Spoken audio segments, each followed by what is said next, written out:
डोंबिवलीतील जागरूक नागरिकाने आम्हाला संपर्क साधला महाराष्ट्र नवनिर्माण सेनेचा आणि त्यामध्ये असं होतं की आता सध्याच्या डेटला सध्याच्या काळात उन्हाळ्याच्या काळात तापमान 43 डिग्री म्हणजे 40 डिग्रीपासून ते 47-48 डिग्रीपर्यंत आहे.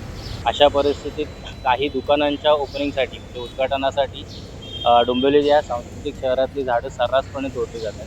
याबाबत पालिका प्रशासनाचं देखील कुठेही दुर्लक्ष आपल्याला दिसतंय. त्याबाबत महाराष्ट्र नवनिर्माण सेनेच्या स्थानिक पदाधिकाऱ्यांमार्फत योग्य त्या कारवाईसाठी पत्रक देण्यात आले.